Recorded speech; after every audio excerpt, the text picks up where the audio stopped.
피는 못 속인다는 말이 있습니다. 오늘 전해드릴 사연의 주인공은 평범한 가정을 이루고 살아가던 어느 날 뜻밖의 사고를 계기로 상상조차 하지 못했던 진실과 마주하게 됩니다.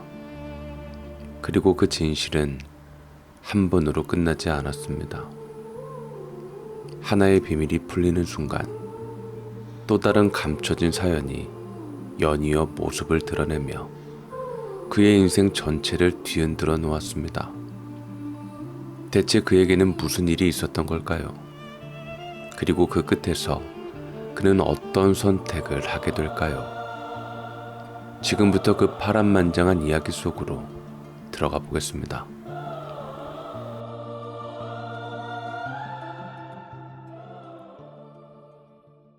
안녕하세요.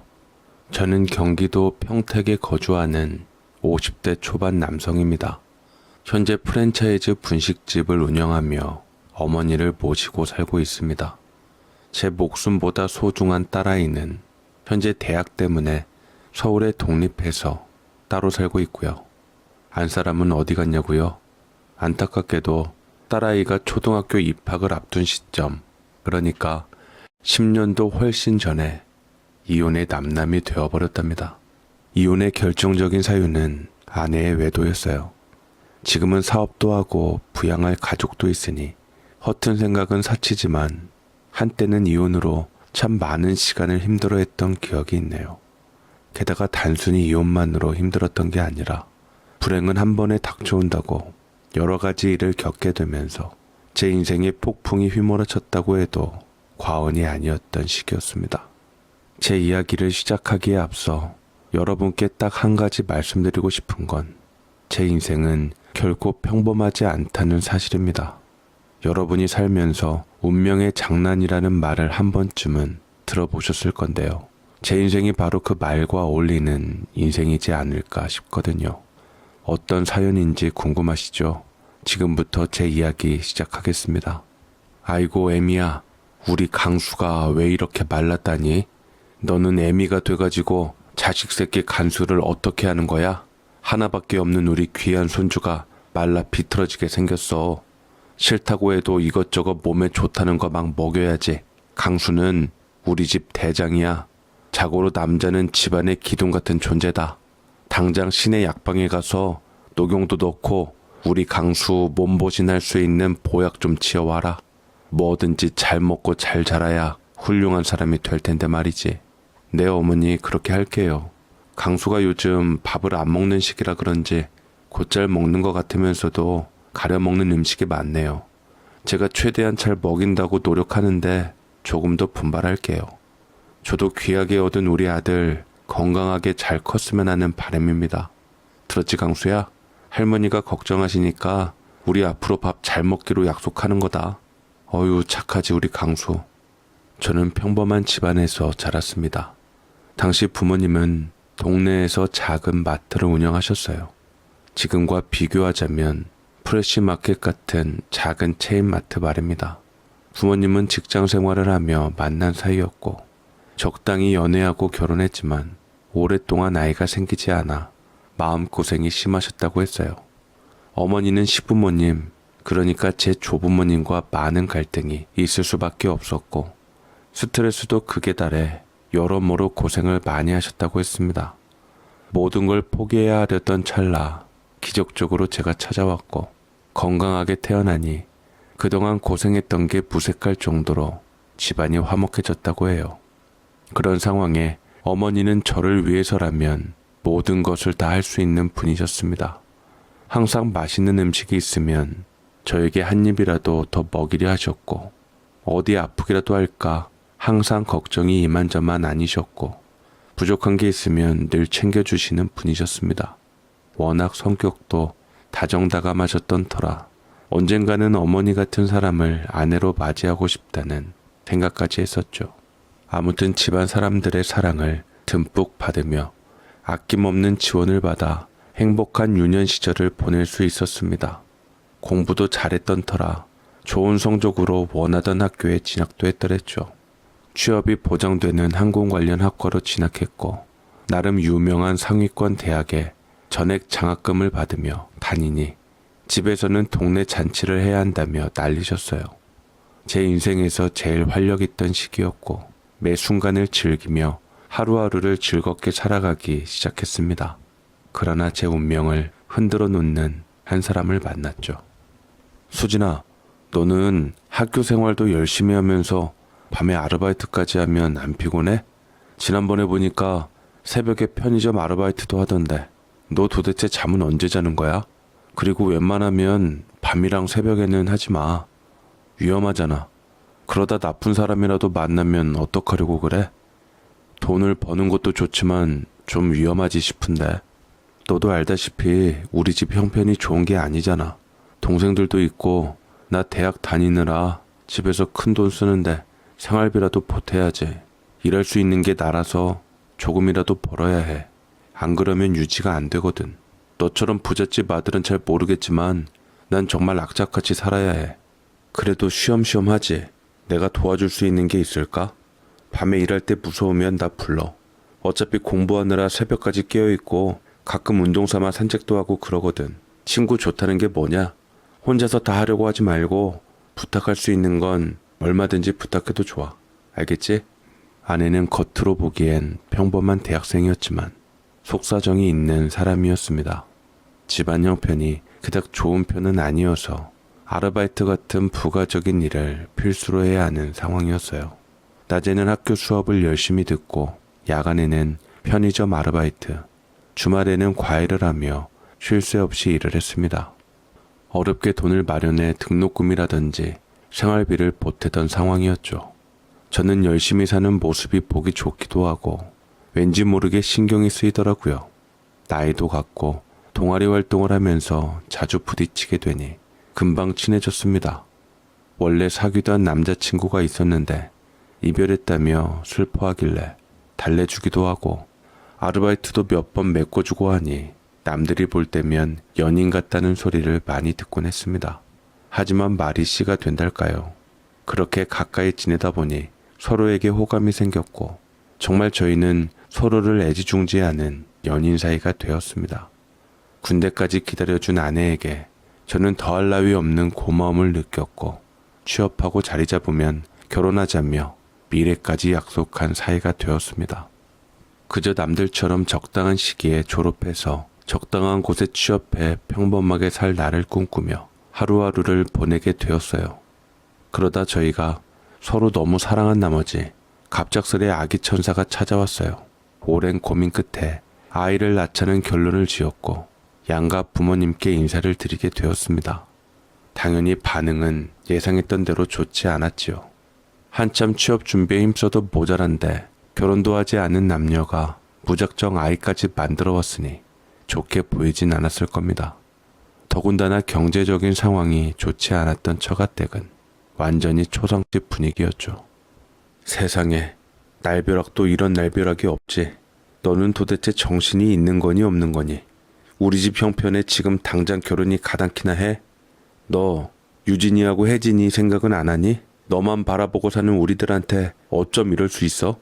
당장 유진이 학교에 낼 회비도 부족하고 네 아버지 병원도 다녀야 하는데 정말 암담하다 암담해. 아내가 가장이나 다름없었던 상황에 처가댁의 반대는 유독 심했습니다. 아이를 지우라며 저희들을 몇 번이고 불러다 잔소리를 하셨지만 이미 굳게 마음먹은 저희로서는 한 귀로 듣고 한 귀로 흘리며 어떻게든 살아가 보자 싶었습니다. 저희 집도 좋게 타일을 치다가도 화를 내시길 반복하시더니 결국엔 저희가 알아서 살아보라며 반 포기 상태에 이르셨어요. 저희는 몇 날 며칠을 머리를 싸매며 깊은 고민에 빠졌습니다. 시간이 지날수록 아내의 배는 점점 불러올 것이고 당장 가정을 꾸려 먹고 살 형편이 되지 않음에 사면초가가 따로 없었죠. 저는 결국 아내와 뱃속의 아이를 위해 부사관으로 재입대하게 되었습니다.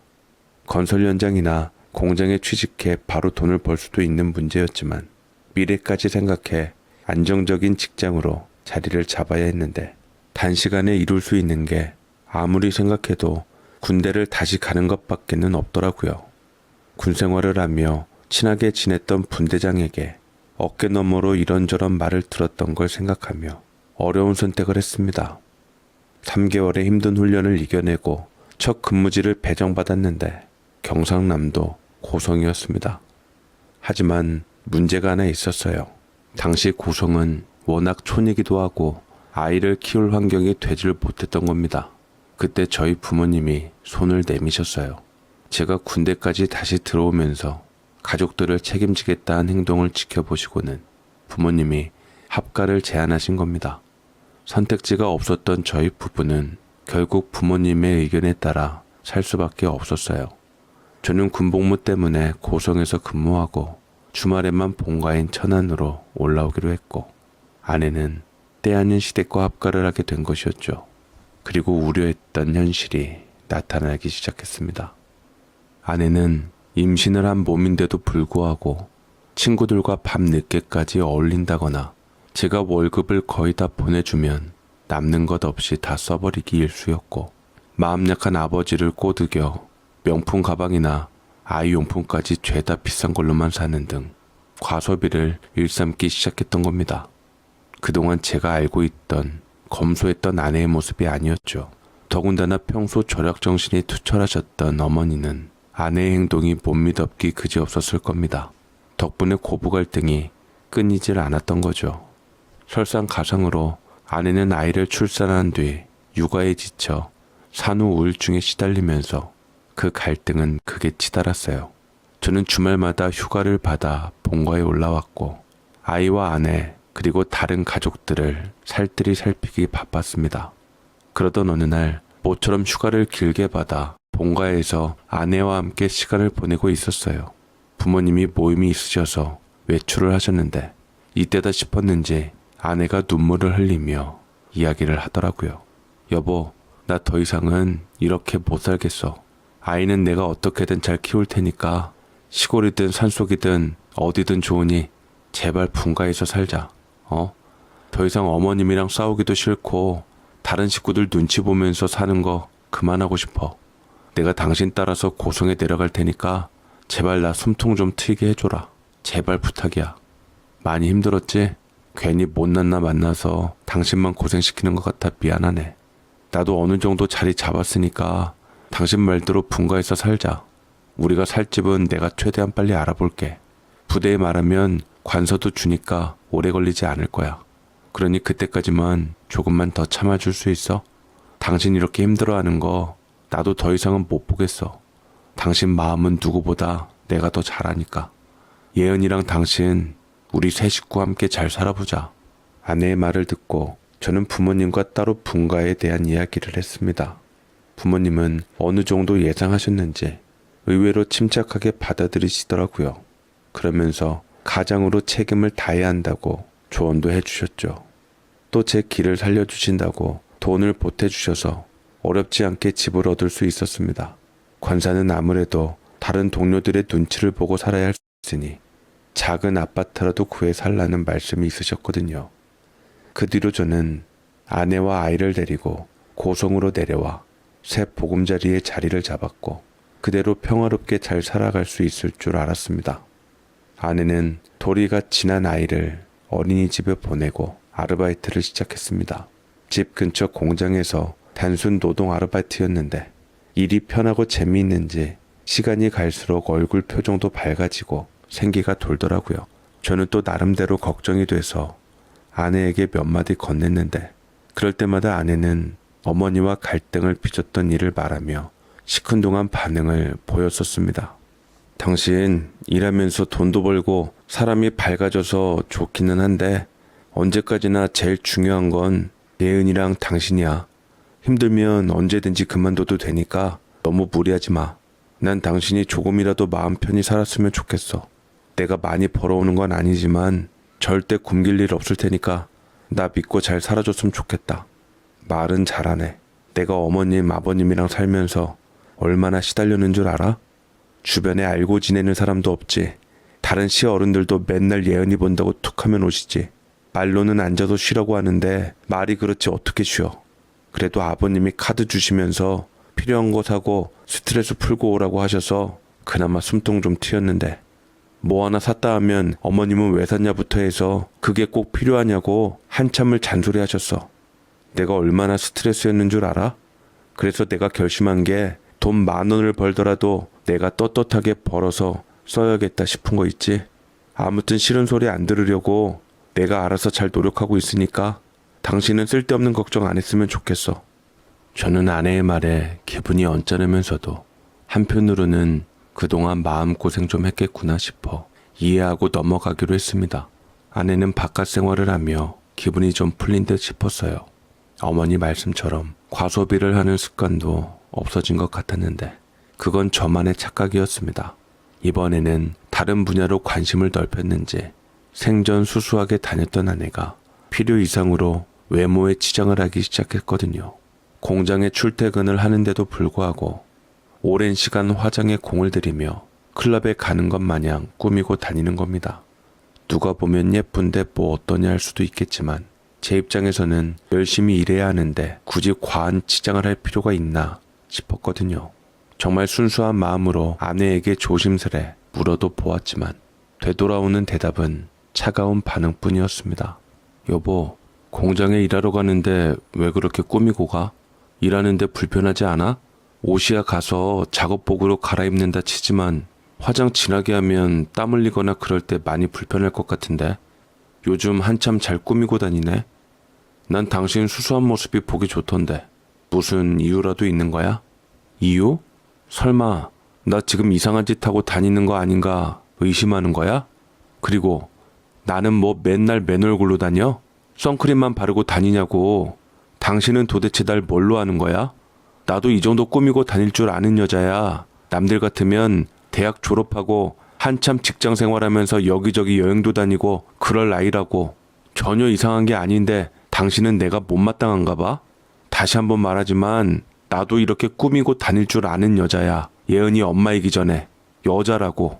아내는 상당히 날이 선 상태로 투명스럽게 제 말에 대답을 했고 그 뒤로도 과도한 치장은 계속되었더랬죠. 다니는 공장에서 사람들과 잘 어울리는지 툭하면 회식을 한다며 외출을 일삼았고 한 번은 언니 동생하며 친해진 여직원들이랑 1박 2일 여행도 다녀오기도 하고 점점 밖으로 돌기 시작했습니다. 그러던 어느 날 아내를 의심하게 되는 사건이 발생합니다. 회식을 마치고 돌아온 아내가 잠이 들었는데 계속해서 아내의 휴대폰이 울리더라고요. 열어보고 싶었지만 겨우 참았고 알람만 끈 상태로 저도 피곤한 몸을 뉘었습니다. 아침이 되어서야 아내에게 밤사이에 계속 휴대폰이 울렸다며 말해주었고 도대체 무슨 연락이 그렇게 오는 거냐며 질문을 했죠. 아내는 대학 시절부터 알고 지낸 친한 친구와 요즘 다시 연락하기 시작했다고 대답을 하더군요. 심지어 그 친구가 조만간 아내가 있는 곳까지 내려온다고 했고 저는 제가 모르는 친구가 있나 보다 하고 대수롭지 않게 넘겼습니다. 그렇게 육아도 열심히 하고 제 할 일 열심히 하며 시간을 보내고 있는데 어느 날 후배 부사관에게 느닷없이 연락이 오는 겁니다. 선배님, 저 영길이입니다. 죄송하지만 제가 선배님 휴대폰으로 사진을 하나 보냈는데요. 몇 번 확인해 봤는데 형수님이더라고요. 웬 남자랑 같이 있길래 처음엔 선배님인 줄 알았거든요. 분위기도 심상치 않고 오지랖인 거 알지만 조심스레 연락드려 봅니다. 대화 나누는 것도 들어보면 아이, 결혼 이런 말 주고받는 것 같은데 제 느낌으로는 형수님이 바람을 피우시는 게 아닌가 싶습니다. 실례되었다면 정말 죄송한 말이지만 풍기는 분위기가 심상치 않아요. 후배의 말을 들은 저는 무언가 뒤통수를 가격당한 듯한 충격을 받았습니다. 기가 막힌 상황이었지만 친구나 직장 동료일 수 있으니 일단 지켜보기로 했죠. 그리고 무엇보다 제가 직접 본 게 아니니 믿지 않기로 했습니다. 하지만 그게 화근이었을까요? 그 뒤로 아내의 모든 행동이 의심스럽기 시작했고 저도 모르게 관찰하게 되는 버릇이 생겼습니다. 결국 아내를 잘 살펴보기로 하고 최대한 참고 지내기로 했죠. 그러다 얼마 전처럼 아내가 아이를 재우고 잠이 들었는데 휴대폰이 계속 울리는 게 아니겠어요. 아이가 깰까봐 어쩔 수 없이 봤더니 웬 남자가 문자 메시지를 잔뜩 보내오고 있더라고요. 내용을 보아하니 사랑 고백을 하며 데이트 이야기도 하고 이혼 이야기도 하고 이혼이라는 두 글자를 보는데 가슴이 괜히 철렁하면서 두 손이 떨리기 시작하더군요. 혹시나 싶어 사진첩도 열어보았는데 연락한 남자로 추정되는 사람과 함께 찍은 사진이 여러 장 있었습니다. 두 사람이 주고받은 연락을 천천히 살펴보니 참 가관이더군요. 알고 보니 그 남자는 아내가 대학 시절 저와 사귀기 전에 만났던 연인이었던 겁니다. 며칠 전 아내가 자신을 보러 친한 친구가 이곳까지 온다는 말을 한 적이 있는데 그 사람이 이 남자구나 싶었죠. 저는 충격을 받아 아무 말도 하지 못하고 아무런 내색도 하지 못한 채 며칠 밤을 지새게 되었습니다. 그러다 제 인생의 한 획을 긋는 사건이 발생하고 맙니다. 아내가 직장 동료들과 개모임을 하는데 제주도로 여행을 가기로 했다며 2박 3일 동안 집을 비운다는 겁니다. 사전에 예고도 하지 않고 여행을 떠나며 통보식으로 말하는데 참 어이가 없었어요. 아이 어린이집에는 미리 말해놓았다며 등하원만 부탁한다고 해놓고는 정말 캐리어 한가득 짐을 싸들고는 나가버린 거 있죠. 이미 벌어진 상황에 아이를 챙겨야겠다 싶었습니다. 그리고 문제의 그날 생각보다 근무가 늦게 끝나는 바람에 아이를 데리러 가는 시간이 조금 늦었는데 어린이집에서 연락이 오는 겁니다. 빨리 오라고 재촉하는 연락인가 싶어 전화를 얼른 받았죠. 예은이 아버님 되시죠? 지금 예은이가 응급실에 실려갔어요. 저희가 잠시 마당에서 아이들 데리고 놀고 있었는데 한눈을 판 사이에 길가로 나갔는데 그만 사고를 당했어요. 저희가 살피지 못한 잘못입니다. 일단 119 불러서 병원으로 이송했으니 빨리 한국병원 응급실로 와주세요. 정말 죄송합니다. 생각지도 못한 연락을 받고 저는 가슴이 철렁 내려앉고 말았습니다. 순간 머릿속이 하얗게 변해버려 아무런 행동도 하지 못했고 급하게 정신 차린 뒤 아이가 실려갔다던 병원 응급실로 향했죠. 교통사고를 당했고 피를 많이 흘려 온갖 검사를 다 받아야 하는 상황이었습니다.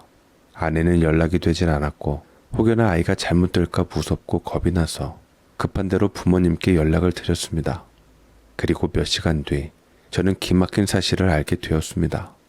딸아이 혈액형이 저희 부부 사이에서는 나올 수 없는 혈액형이었던 겁니다. 아내와 저 둘 다 A형인데 딸은 B형이었어요. 기막힌 상황에 말도 못하고 한참을 생각하고 있는데 소식을 듣고 달려온 부모님을 보자니 저도 모르게 주체할 수 없을 정도로 눈물이 흐르더군요. 부모님은 어쩔 줄 몰라 하셨고 저는 어렵사리 진정한 뒤 그동안 있었던 모든 사실을 말씀드렸습니다. 엄마, 아버지, 저 이제 어떡하면 좋아요? 예은이가 만약에 친딸이 아니면 어떡하죠? 아까 검사 결과 들으면서 혈액형에 대해 묻는데 제가 그럴 리 없다고 몇 번이고 다시 확인해달라고 했는데 혈액형이 다르대요. 저희 사이에서는 절대 나올 수 없는 혈액형이라네요. 그리고 그 사람, 저 말고 다른 사람을 사랑하는 것 같아요. 저 이제 어떡하면 좋아요? 뭐라고? 지금 이게 무슨 말이야? 아이고, 저 어린 것이 무슨 죄가 있다고 이런 시련을 겪게 하는 건지. 그나저나 네 안사람은 도대체 어딜 간 거야? 자기 새끼가 사경을 헤매면서 누워있는데 어디서 뭘 하고 있는 거냐고. 당장 튀어오라고 전화해. 내가 오냐오냐 해주니까 만만하게 보이나 보지? 이참에 내가 따끔하게 한마디 해야겠다. 당장 전화해서 오라고 해. 세아가 회사 사람들이랑 여행 갔다잖아요. 내가 연락할 테니 너무 그러지 말아요. 그리고 뭐가 어찌 되었든 당사자가 와야 사실 확인이 되는 거니까 섣불리 행동하지 맙시다. 무슨 이유가 있겠죠.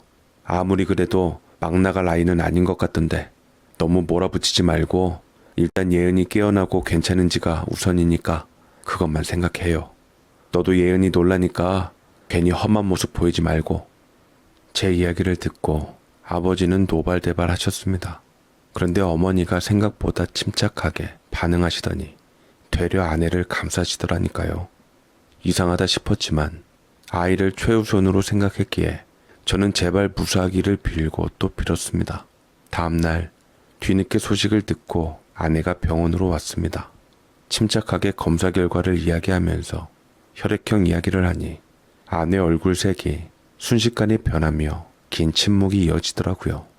그때 뭔가 잘못되었다고 생각했고 아내에게 설명을 해보라고 하니 의외로 침착하게 대답을 하더라고요. 예은이 교통사고 나서 이것저것 검사 다 했어. 근데 의사가 그러더라. 예은이가 우리 사이에서 나올 수 없는 혈액형이래. 뭔가 잘못되었다는 거겠지. 자세한 검사를 더 해봐야 알겠지만 이 부분에 대해서 설명 좀 해줄래? 그게 말이지, 나는 당연히 당신 아이인 줄 알았어. 솔직히 당신이랑 연애하면서 딱 한 번 그 사람 만난 게 전부야. 술을 마셔서 정확하게 기억은 안 나지만 혹시나 예은이가 당신 아이가 아니라면 내가 예은이 데리고 당신 인생에서 사라져 줄게. 이런 무책임한 말 해서 미안해. 당신한테 상처를 준 것 같아 마음 쓰인다. 당신은 그게 지금 나한테 할 말이야? 지금 내 심정이 어떤지는 알기는 해. 예은이가 내 친딸이 아니라고 쳐. 넌 그동안 날 감쪽같이 속여왔던 거야. 술을 얼마나 마셨길래 기억이 안 나? 당신 원래 그렇게 허술한 사람이었어? 나랑 연애하면서 그 자식 만났다는 것 자체가 나에 대한 배신이야. 알아? 아무튼 예은이한테는 못할 짓이지만 태어나는 대로 유전자 검사 의뢰할 거야. 그때 가서 다시 이야기하자고. 일단 예은이가 낳는 게 먼저니까. 저는 아이를 간병하며 끊임없이 걱정도 되면서 죄책감에 시달리기 시작했습니다. 친딸이 아니더라도 과연 잘 키울 수 있을지 의문점도 들었고요. 하지만 오랜 고민 끝에 딸아이를 볼 때면 아내가 바람 피운 사실이 떠오를 것 같아 결국 이혼을 선택했습니다. 아이가 아직 어려 엄마 품에서 자라는 게 맞다 생각했고요. 아이가 태어난 뒤 아내는 딸을 데리고 집을 나갔고 저희 부부는 이혼을 하게 되었습니다. 머지않아 아내가 그 남자와 재혼을 했다는 소식을 들었고 저도 근무지를 고성에서 천안으로 옮겨 생활하기 시작했어요. 부모님과 함께 살기 시작하며 틈틈이 여행도 다니고 취미생활도 하며 이혼의 아픔을 딛고 최대한 긍정적인 삶을 살도록 노력했답니다. 그런데 말입니다. 서로의 생활에 익숙해져 갈 때쯤 그 남자와 아내가 제 앞에 나타난 게 아니겠어요. 이른 퇴근길이었는데 아내의 번호로 연락이 오길래 받았더니 인근 카페에서 보자더군요. 다 끝난 사이에 아직도 볼 일이 남았나 싶어 약속 장소로 갔습니다. 무슨 일이냐고 묻는 제 앞에 툭 하고 무언가 떨어지는데 웬 서류 봉투를 하나 던져주더군요. 저는 그 서류 봉투를 보고 한동안 말을 잇지 못했습니다. 이봐요. 당신도 눈이 있으면 똑똑히 봐요. 내가 당신한테 상처 주면서까지 이 사람을 만난 것도 사실이고 그만큼 예은이가 내 딸이라는 확신도 있었는데 과학은 그렇게 말하질 않네요. 혹시 몰라 검사를 다시 한번 해보니 아내와는 유전자가 일치하지만 제 아이가 아니라고 하네요. 같은 혈액형은 맞지만 친자관계가 아니라는 뜻입니다. 당신 딸인지 누구 자식인지 모르겠지만 아무튼 내 딸은 아니라고요. 이왕 이렇게 된 거 다시 한번 제대로 유전자 검사 한번 해봅시다. 당신이랑 예은이 말입니다. 그 상황에서 아내는 아무 말도 못하고 고개를 푹 숙이고 있었고 저는 상간남의 말대로 딸아이와 유전자 검사를 다시 한번 하게 되었죠. 그런데 뭐가 잘못되었던 건지 검사 결과가 아주 기가 막히더라고요. 저와 딸아이의 친자관계가 99.999% 확률로 성립했던 겁니다. 정말 제 친자식이 맞았고 그 남자는 아내는 거둘 수 있을지언정 남의 자식은 못맡아 키우겠다며 딸아이의 양육권을 저에게 넘겼습니다. 의외로 아내도 쉽게 친권 양육권을 모두 포기하며 저에게 아이를 맡기더군요. 이게 무슨 상황인가 싶어 매우 당혹스러웠지만 저는 이 사실을 부모님께 알릴 수밖에 없었습니다. 아버지는 다행히 우리 집 핏줄이 맞아서 다행이라며 크게 안도의 한숨을 쉬셨습니다. 이윽고 재차 확인한다며 유전자 검사 결과지를 살펴보는데 아버지의 표정이 삽시간에 굳어지시는 게 아니겠어요. 아니, 이게 어떻게 된 일이지?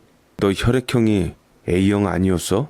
결과지엔 LB형으로 나오는데 이게 어떻게 된 일이야? 예은이야 그렇다 치는데 강수 혈액형이 왜 이래? 너 뭔가 잘못 알고 있는 거 아니냐? 아니면 결과지가 잘못됐다든지 이게 도대체 무슨... 아버지는 알 수 없는 말을 내뱉으시며 어머니와 저를 번갈아 보시더니 이윽고 손을 부들부들 떨리셨고 얼굴까지 새빨개지셨습니다. 그런 아버지를 보고 어머니는 무척이나 당황해 하셨고 어찌할 바를 몰라하다 그대로 집을 뛰쳐나가 버리셨어요.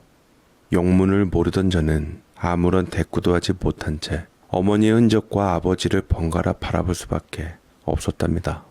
그런데 아버지가 깊게 한숨을 내쉬며 유전자 검사를 해야 할 사람들은 바로 저희라며 곧바로 아는 분께 부탁해 검사를 의뢰해보자고 하시더라고요. 얼떨결에 아버지의 제안에 응했고 다음날 날이 밝자마자 직접 연구소에 방문해 머리카락과 체액을 채취해 검사 의뢰를 맡겼습니다. 며칠 뒤 검사 결과를 받았는데 정말 반전의 반전을 거듭한 결과를 듣고 말았습니다.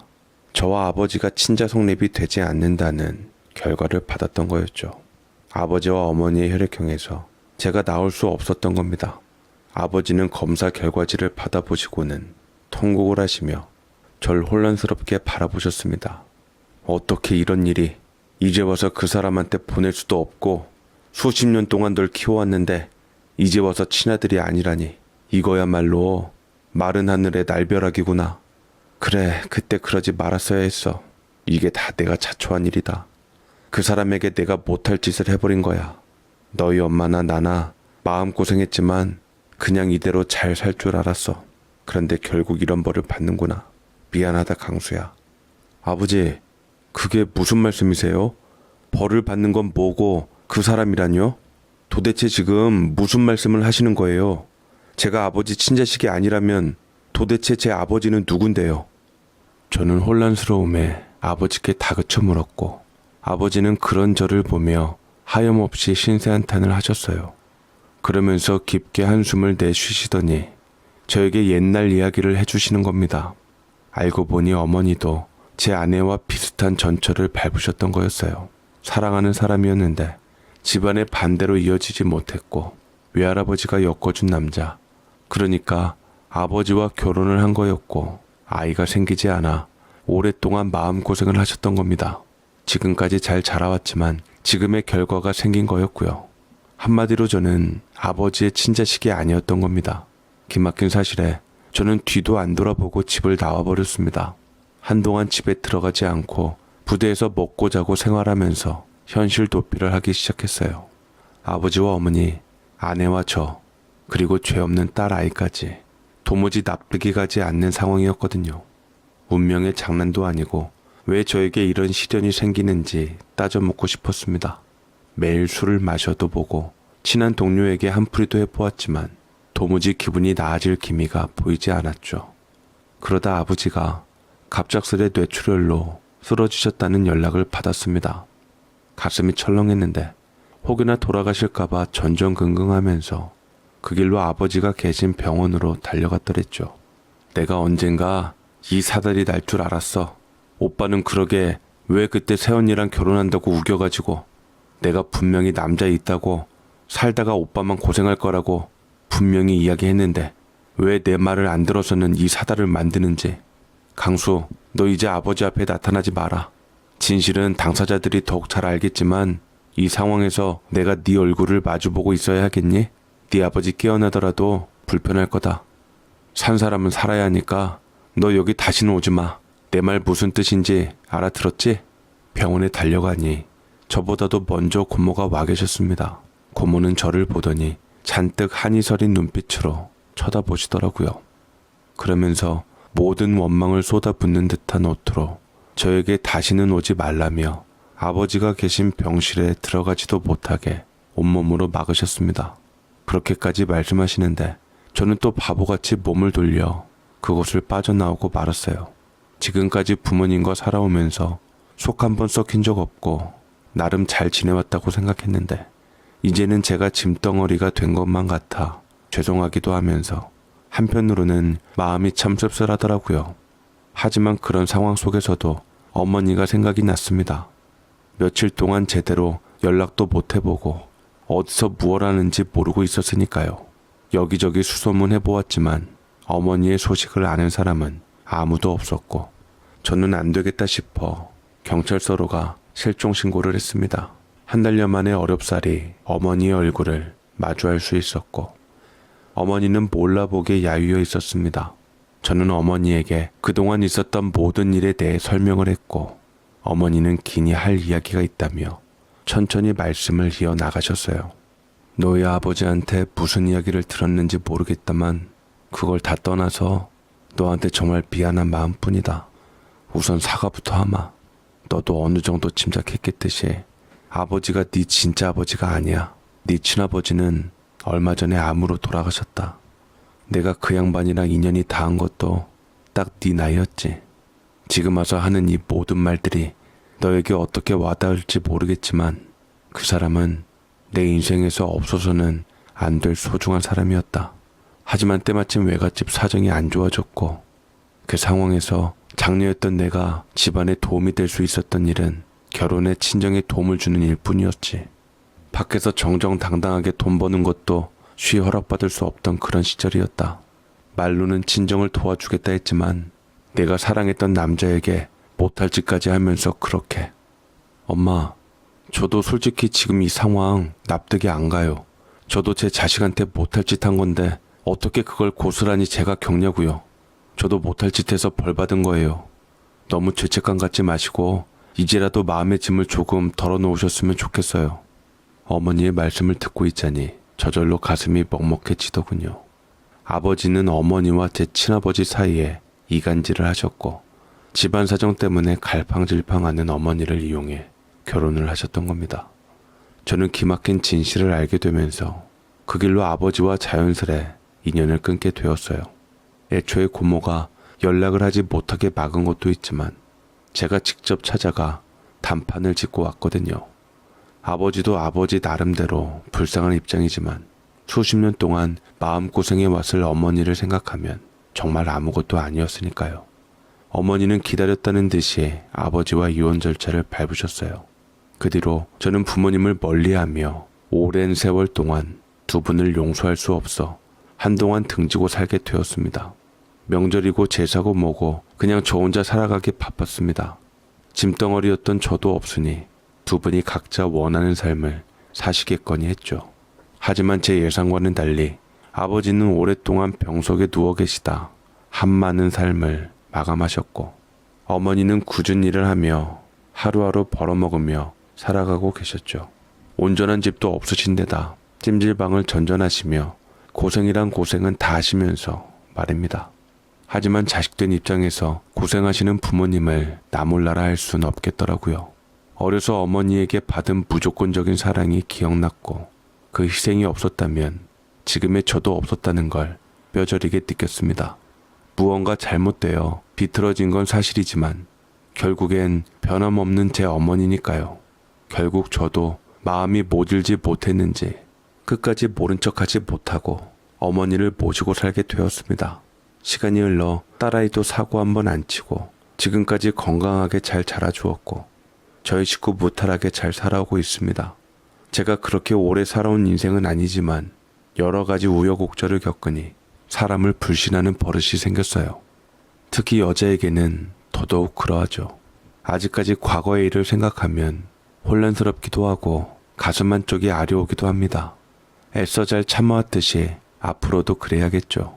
그래도 괜히 제 딸이 나중에 결혼해서 사유가 생긴다고 해도 혹여나 비슷한 상황이 연출되진 않을까 괜히 노심초사하는 마음도 듭니다.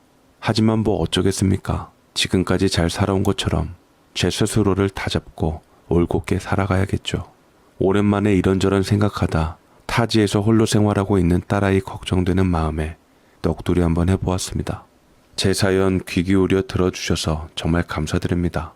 혹여나 여러분도 저와 비슷한 입장에서 갈팡질팡하고 계시는 상황이라면 조금은 큰 결단을 내려도 된다고 말씀드리고 싶습니다. 이러지도 저러지도 못하는 상황에 내 마음만 불안해진다면 그 피해는 고스란히 내 주변 사람들이 받게 될 테니까요. 뭐가 어찌 되었든 여러분이나 저나 행복하게만 살아갔으면 하는 바람입니다. 끝까지 들어주셔서 감사합니다. 마음이 참 무겁고도 뭉클합니다. 한 가정 안에 이토록 켜켜이 쌓인 비밀과 오해가 존재할 수 있다는 사실이 놀랍기도 하고, 그 진실들을 마주해야 했던 주인공의 심정을 생각하면 가슴이 먹먹해지기도 하네요. 그럼에도 결국 그의 곁에 끝까지 남은 것은 억울함에 대한 원망이 아닌 조건 없이 자신을 품어준 어머니의 사랑이었습니다. 핏줄이라는 것이 때로는 이토록 사람을 흔들어 놓지만 결국 가족을 가족답게 만드는 것은 혈연 그 자체가 아니라 함께 쌓아온 시간과 마음이라는 것을 이 사연은 보여주는 듯합니다. 부디 이 가족에게 남은 날들에는 더 이상의 풍파 없이 평온함만이 가득하기를 바랍니다.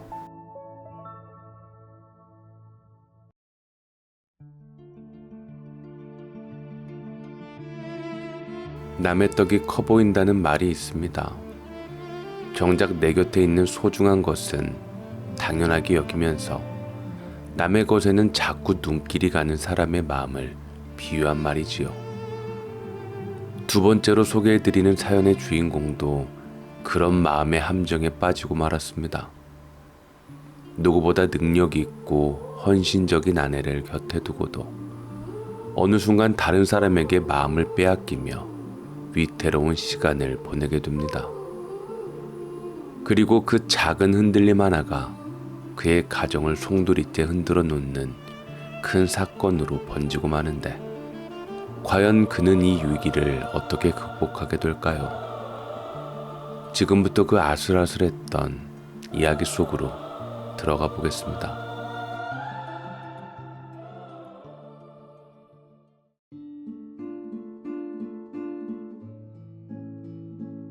안녕하세요.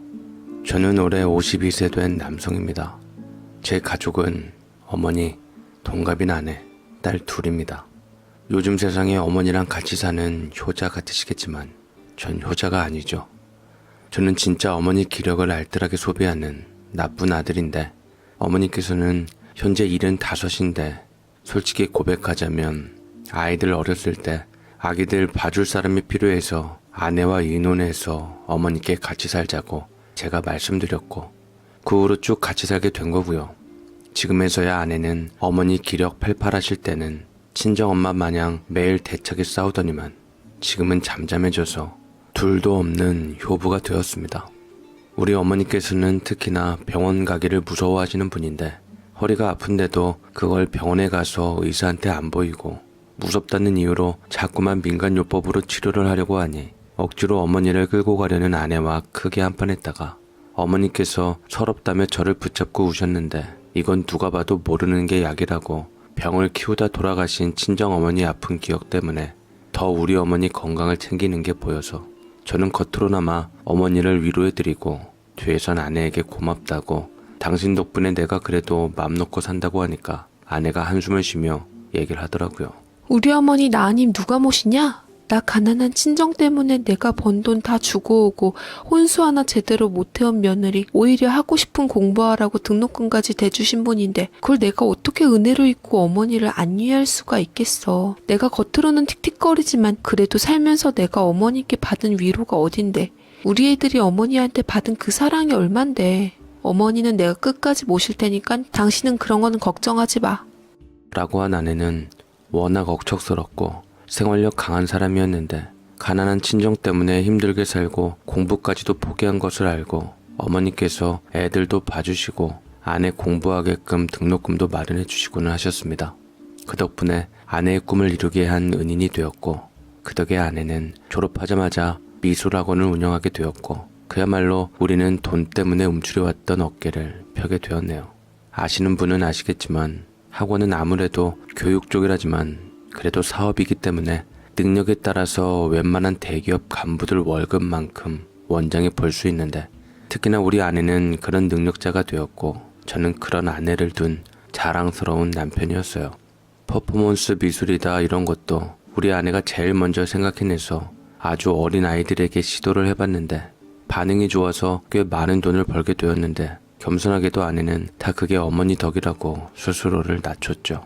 아기들 미술 가르치는 것을 의무감이나 책임감으로 윤리성으로 해야지 웬 돈벌이냐 생각하실지도 모르겠지만 어쨌든 다 먹고 살자고 하는 일 아니겠습니까?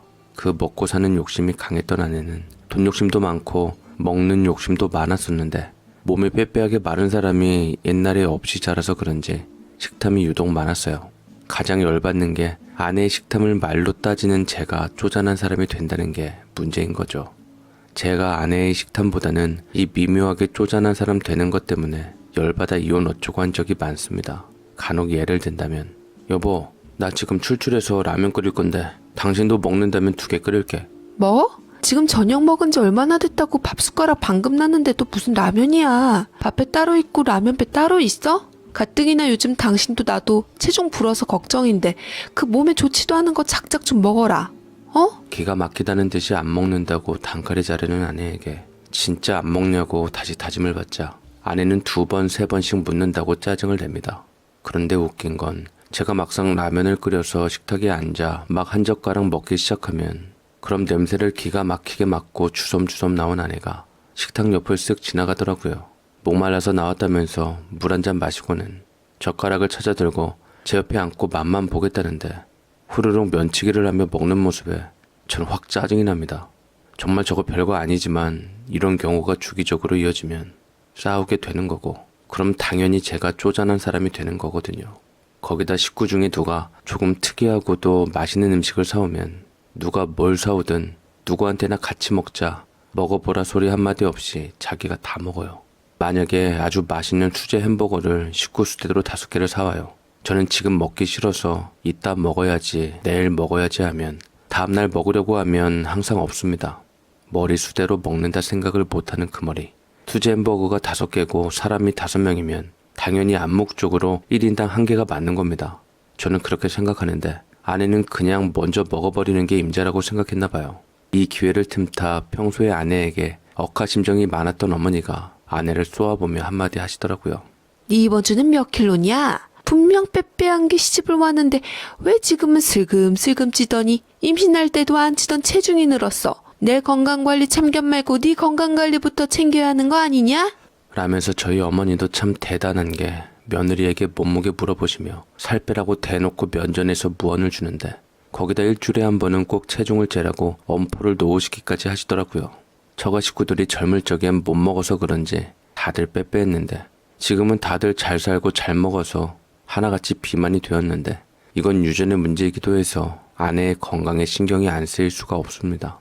실제로 얼마 전까지는 그 빼빼하던 몸이 맨날 야식 먹고 이것저것 사내 진미 번 돈으로 다 먹으니 옷이 다 작아졌다고 아우성인데 차마 몸무게는 못 물어보겠지만 슬금슬금 쪄서 저도 몰랐다는 것이 참으로 무섭더라고요. 그걸로 제일 스트레스 받는 것이 아내일 텐데 꼭 어머니께서 먹을 때는 걔도 안 건드리는데 지나갈 때마다 한 말씀씩 하시면서 비꼬시는 겁니다.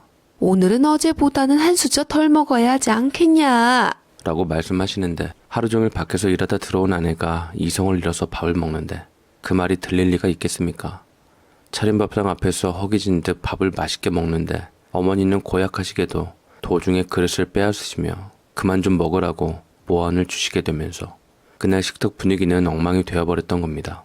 저도 아내에게 먹는 것 같고 불만 많고 건강 걱정도 되지만 솔직히 이때만큼은 어머니 편을 못 들어주겠는 게 아내는 분명 밖에서 돈 벌고 일하다 온 사람인데 그 상황에서 밥 가지고 뭐라 하는 것은 아니라는 생각이 들어 그때만큼은 아내의 편을 들어주었거든요. 하지만 돌아오는 어머니는 제 뒤통수를 치시면서 못난 놈이라고 혀를 끌끌 차셨습니다. 니야말로 집사람 관리 제대로 해야 하는 거다. 남의 집 남자들은 아내가 조금만 경계가 무너져도 자각심을 키워준다는데 넌 네 아내 아끼긴 하는 거냐? 저희 어머니는 아내를 위해 하신 말씀이지만 저는 아내를 사랑하긴 하냐는 그 말씀이 뇌리에 박혀서 왠지 가슴이 두근두근 하더라고요. 젊었을 때 야무지고 똑똑하고 얼굴까지 예쁜 아내에 반해 줄기차게 쫓아다녀서 친정 벌어먹이고 동생들 공부시킨다는 장녀 내가 다 책임지겠다고 데려와서 결혼했을 때는 세상을 다 가진 남자가 된 것 같았는데 저도 영 눈썰미가 없는 게 다른 사람들 다 아내가 변하고 있다는 것을 알았는데 정작 저만 몰랐던 건지 진작 아내에게 당부를 못해주고 밥 먹고 라면이나 먹어서 아내를 건드렸던 게 더 미안해지더라고요. 더군다나 저 역시도 평범한 직장 생활을 하는 사람인지라 쥐꼬리만한 월급 받고 잘리지 않으려고 아둥바둥하는 능력 없는 가장이 되어 아내에게 부담을 준 것도 미안했습니다. 제 생에 어찌 보면 아내를 얻은 게 가장 큰 수확이었는데 정말 앞으로 넘어져도 코가 깨지는 불운한 인간이 바로 저런 사람이었는데 그 주제에 아내를 모시고 살지는 못할 망정 먹을 것 좀 빼앗아 먹었다고 얄미워하니 50대 돼도 철이 덜 들은 게죠. 그래도 꼴에 자존심은 있어서 대학 졸업 후 중소기업에 들어가 말단부터 차곡차곡 과장까지는 죽기 살기로 버텼는데 결국은 어느 날인가 저도 벼랑 끝에서 아슬아슬하게 버티는 신세가 되었더라고요.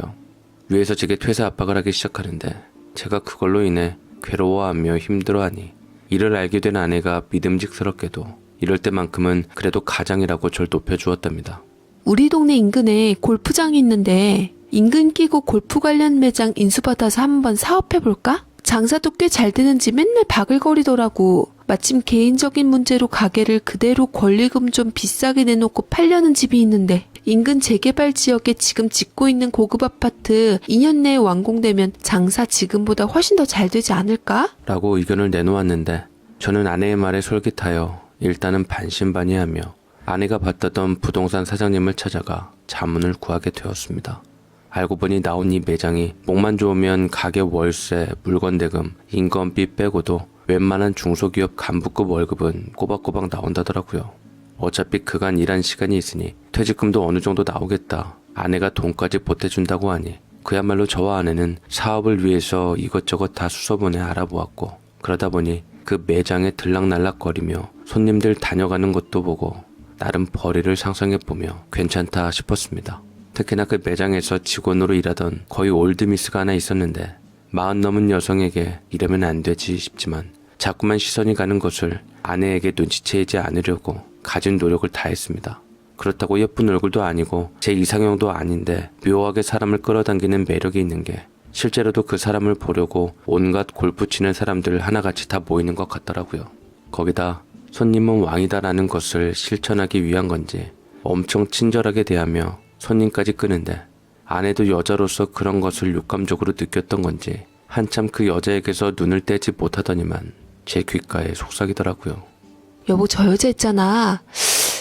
나중에 만약 저 가게 인수하게 되면 저 사람도 같이 잘 구슬려서 고용해야겠다. 파는 솜씨가 아주 보통이 아니야. 내가 학부모님 학원 등록하라고 입 터는 것보다 훨씬 고단수고 사람을 말로 들었다 놨다 하는 게 저 여자 진짜 대단한 거야. 라며 혀를 내둘렀는데 그 여자 얘기만 나오기만 해도 심장이 쿵쿵거리는 것이 이러다가 정말 큰일 나겠다 싶어 당분간은 거기 근처도 가질 않았습니다. 하지만 아내는 그 가게가 정말 마음에 들고 황금알을 낳는 거위로 인식되었던지 한참 시장 조사를 한 뒤에야 꽤 비싼 권리금에도 불구하고 저희 퇴직금과 본인이 모아놓은 돈을 보태서 기어이 그 가게를 인수를 하고 말았던 것이었죠. 저와 단 한마디 의논도 없이 퇴직금과 목돈을 모두 써버린 아내는 당장이라도 큰 부자가 될 것처럼 희망이 들뜨더니만 정말 여태껏 다이어트며 어머니 잔소리 때문에 참고 있었던 마음을 터뜨리며 뷔페식으로 먹겠다고 여태 꾹꾹 눌러왔던 배달 음식을 정말 죄다 시키게 되었습니다.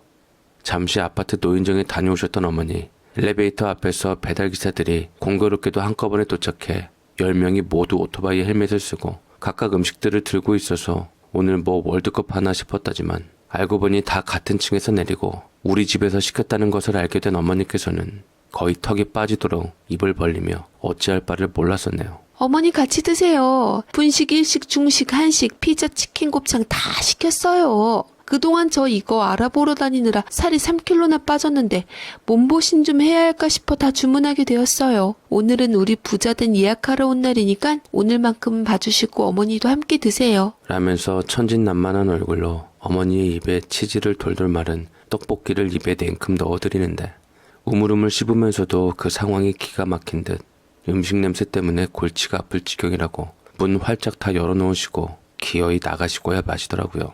그날 애들이나 아내에게는 흥이 나고 신이 나는 파티였지만 저와 어머니에게는 그렇지 못했습니다.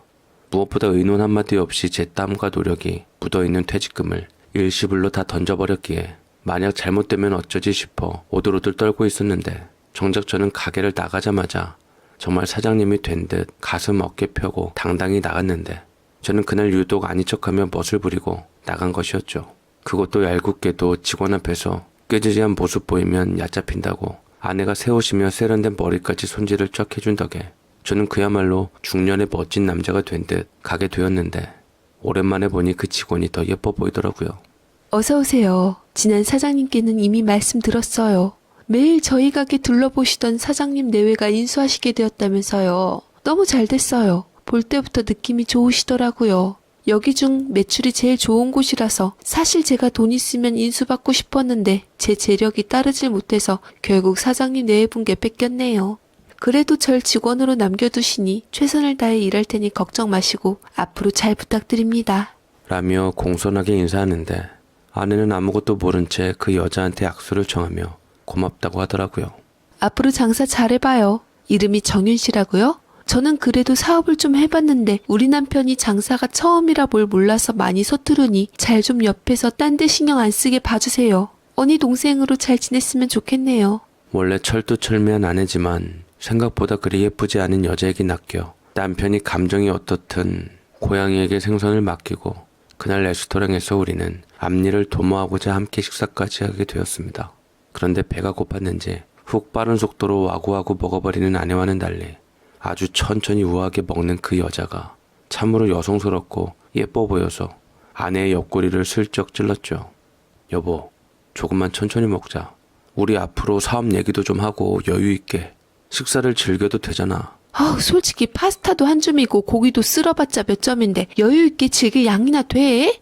이럴 줄 알았으면 그냥 고깃집 가서 실컷 먹을 걸 그랬다. 차라리 이 돈으로 한우를 거먹는 게 낫지. 못놈의 가격은 이렇게 비싸면서 양은 쥐코만큼 주냐? 요 가게 조만간 창조경제 창궐하겠네. 하는데 말씀이 재미있으시다며 웃는 그 여자가 자꾸 곁에 있는 아내와 비교되는 게 너무나도 창피하더라고요. 제가 더 화가 나는 것은 아내야말로 제가 더 이상 남자로 안 보이는지 먹는 게 꼭 아들을 앞에 두고 먹는 사람같이 조심스러움도 없어진 지 오랜데 그것도 참 섭섭했거든요. 그럴 때마다 자격지심이었는지 솔직히 제가 능력이 자기보다 덜하니까 우습게 여겨서 저렇게 여성성은 하나도 없이 함부로 하는 거 아닌가 기분이 나빴습니다. 그런데 정윤 씨라는 이 올드미스 여직원은 당연히 제가 사장이니 그런 거겠지만 그래도 하나부터 열까지 다 제 기분을 살펴주고 말씨도 천천히 부드럽게 하니 저도 모르게 생각만 해도 웃음이 지어지기 시작하면서 죽어라 숨겼단 마음 솔직히 만만이라면 상관없다 싶으니 저는 그냥 흐르는 대로 내버려 두기로 했죠. 그 사람은 장사뿐 아니라 인근 상인들 모임에 참석해서 다 같이 어울릴 때도 또 재개발 지역 조합원 모임 때도 다른 젊은 여성 사장님들하고는 다른 분위기를 풍기며 뭔가 베일에 쌓여있는 느낌이 들어서 좋았는데 얼마 안 가 저의 이 마음을 산산조각 내는 일이 벌어지고야 말았습니다. 본격적으로 제가 인수를 받고 일하면서 바로 그 여직원에게는 허우대가 훤칠한 연하 애인이 있다는 것을 알게 된 것이었죠. 젊은 사람이 끝내주는 뚜껑 없는 스포츠 외제카를 끌고 와 퇴근할 무렵 여직원을 태워가는데 눈 깜짝할 사이 온몸을 뒤덮는 전류가 흘러 뭔 사이도 아닌데 이 버림받는 느낌과 배신당한 감정이 들어 다음날 무슨 사이냐고 이글이글 불타오르는 감정을 숨기고 겨우 얘기를 은근슬쩍 꺼냈는데 마치 그 여자의 얼굴은 제 마음을 이미 눈치챈 듯 나 이렇게 괜찮고 능력 있는 젊은 연하남과 연인이 될 정도로 능력 있는 사람이니까 가서로움만 불쾌하니 접으라는 것 같이 톡 쏘며 말하더라고요. 제 남자친구예요. 저보다 7살 어리고요. 저기 신도시에서 병원 개업한 의사예요. 얘기 들어보니 어머님께서 좀 허리가 편찮으신 것 같은데 제 남자친구도 정형외과 전문의이니 한번 제 얘기하시고 병원에 오시면 잘해드릴 거예요. 제가 남자친구한테 해준 것도 없는 상태에서 조만간 결혼 날짜 잡아야 할 것 같은데 이런 내조라도 해야겠더라고요. 조곤조곤 할 말 다 하는 여자는 여태 제 딴맘을 품은 게 치를 떨게 불편했던 듯 제 마음에 생채기를 내는 말을 마구 쏟아내었습니다. 참으로 충격적이고 감히 이런 넘볼 수 없는 의느님의 사람한테 딴맘을 품었다는 게 너무 부끄러워지면서 당장이라도 도망치고 싶더라고요. 하지만 저도 유혹 금방 상인들과 친해지게 되면서 우리 여직원이 자존심에 밟히지 않았던 사정도 알게 되었습니다. 절절하긴 뭐가 절절해. 내 볼 땐 저거 오래 못 가. 무려 남자친구가 의사인데 골프 매장 여직원과 결혼한다 해도 그 부모가 가만히 있겠냐고. 어디서 들었는데 남자 쪽 집안에서 여자가 나이가 너무 많다는 이유로 지금 반대 중이고 그 부모님이 이 둘을 떼어놓지 못해 안달인데 남자 쪽에서 죽어도 못 헤어지겠다며 그렇게 가슴 아프고 절절한 연애 중이라더라고. 끝이 뻔히 보이는 연애인데 놓고 있지 못하는 걸 보면 의사가 좋긴 좋나 봐. 그 깎아내리는 비아냥을 듣자 저도 직원에게 돌려가기 당한 게 있어 속이 후련해야 할 텐데 그래도 내 얼굴에 침 뱉는다 싶어 당장에 그 사람 편을 들어주면서 저는 도리어 뭐라 하는 남자로서 의리를 보였습니다. 우리 직원에 대해선 그렇게 말하지 말지. 도움 안 줄 거면 뒷담화는 하지 말아야지. 그래도 한 라인에서 장사한 정이 얼만데 사람이 유치하게 그래. 의사가 뭐 서로 사랑하면 됐지. 뭐 의사 마누라는 꼭 멀어도 되고 있어야 돼? 별꼴이야 진짜. 그래서 그렇게 사람이 분위기가 있어 보였던가 봅니다. 저는 다행히도 그 후로 자연스럽게 이성으로는 안 보이게 되었는데 편을 들어주었단 소문이 또 그 직원의 귀에 들어갔더니 그 사건을 계기로 저희는 오누이처럼 친해지게 되었어요. 한 매장에서 서로 도우며 일하니 자연스럽게 친해지게 되었는데 늘 자기 가게처럼 최선을 다해주는 게 고마워서 몇 차례 식사도 같이 하고 소소한 부탁 같은 것도 하고 들어주고 친해지는 와중에 사람을 알다 보니 정말 저희 본가에 있는 막내 여동생 같은 느낌이 들더군요. 하루는 의사 훈남 연인이 꽃을 들고 찾아왔는데 까짓거 기분이다 싶어 1시간이나 일찍 퇴근시켜 둘이 다정하게 이른 퇴근을 하는 모습을 창 너머로 보다가 저도 갑자기 온통 관심은 먹을 거에 가 있는 제 아내가 생각이 나서 아내 미술학원으로 가보았습니다. 근데 아내가 보이질 않아 선생님 두 분을 위한 간식류를 챙겨가며 원장님 어디 갔냐고 물었더니만 차량 운전 직접 나갔다고 하더라고요. 참 저런 남자도 웃긴 게 그렇게 여성스러운 사람을 좋아하고 못내 그리워하며 아내가 그렇게 돼주길 바라지만 아내는 아주 가끔 기사님에게 일이 생겨 못 나올 때 본인이 직접 차량 운행을 나갈 때 그 모습이 그렇게 멋있어 보일 수가 없었습니다. 책임감과 거침없음 그런 게 느껴져서 저 여자가 남자로 태어났으면 한자리 했을 텐데 그러면서 속으로 감사했죠. 저런 믿음직한 아내를 그리고 한없이 못난 남편을 무한 지지해주는 아내를 만난 것을요. 그런데 제 아내 상황은 그렇게 편하지가 않았나 봅니다. 매일 성질내고 스트레스를 먹는 걸로 풀면서 매번 한숨 쉬며 쌈닭처럼 변해갔는데 그걸 보다 못한 어머니가 잔소리를 해대자 아내가 물려고 달려드니 기력 약해져 두 손 두 발 들으며 꽥 소리를 지르시더라고요. 내가 너 먹는 거 정 떨어져서라도 얼른 요양원으로 가야지. 안 되겠다. 먹을 거면 몸에 좋은 거나 먹던가. 뭐 라면을 서너 개씩 끓여 먹고 빵 그 2만 몇천 원어치를 사온 거 하나 안 남기고 다 먹고 기름진 고기에다 과자에다 입 심심할 틈을 안 두니 이러다 너부터 거덜나겠다. 네가 나 아끼는 것처럼 나도 너 아끼고 네 맘 알아서 더 이상 네 몸 오로지 네 것인 것처럼만 생각한다면 나 역시 그 꼴 보기 싫어서라도 요양원에 가버릴 거야. 아내가 내내하며 지는 신용을 하고 그래도 뼈로 안 새겨 들으니 급기야는 애걸복걸하시는데 그 꼴 보기 싫은 아내가 먼저 급기야 집을 나가버리고야 말았습니다. 제 딴에도 할 일이 많아 어렵게 모은 돈으로 차린 매장이라 관리한답시고 그쯤에 재개발 지역 조합장 고발 문제로 한참 의원들과 회의를 할 무렵이라 근처 매장 사장님하고 더 자주 어울렸거든요. 그날은 둘이 제 차로 인근 야외 식당 모임 장소를 다녀왔습니다. 저녁 장사 시작될 무렵에 가게에 도착했는데 아내가 전화가 오더라고요. 근데 목소리가 평소와는 달랐습니다. 여보, 오늘 저녁은 어머님도 애들도 모두 집에서 저녁을 안 먹으니 둘이 외식을 하는 게 어때? 외식? 그럴까? 당신 뭐 먹고 싶은 거 있어? 일단은 우선 가게로 와서 얘기해보는 건 어때? 나 지금 가게 앞인데 괜히 일하는 거 방해될까봐 기다리고 있어. 당신이 먼저 나오는 게 빠르지 않을까? 저는 아내의 말에 화들짝 놀라서 나갔더니만 차는 저기 멀리 주차되어 있고 가게 앞에서 썰렁한 얼굴로 웃더군요. 나 오늘은 품격 있는 디저트랑 차 한잔 마시고 있어. 연애할 때처럼 당신 돈으로 얻어먹고 싶어 왔는데 사줄 수 있어? 참 그 말이 가슴이 아팠던 게 아내가 두세 배는 잘 버니 늘 외식값은 아내가 냈고 그게 당연하다 생각했는데 따지고 보면 각자 번 돈, 생활비 내놓고 재산관리도 따로 하고 있는데 그날따라 그 말이 괜히 미안하더군요. 아내가 원하던 대로 근사한 디저트집을 소개받아 가게 되었고 가서 마주 앉아 어색하나마 차를 마시는데 아내는 평소와 다름없이 쿠키를 서너 개씩 마구 먹어댔고 다 먹고 보통 때와 다름없는 편안한 표정으로 가방을 열어서 봉투 하나를 건네줍디다. 이거 한번 봐볼래?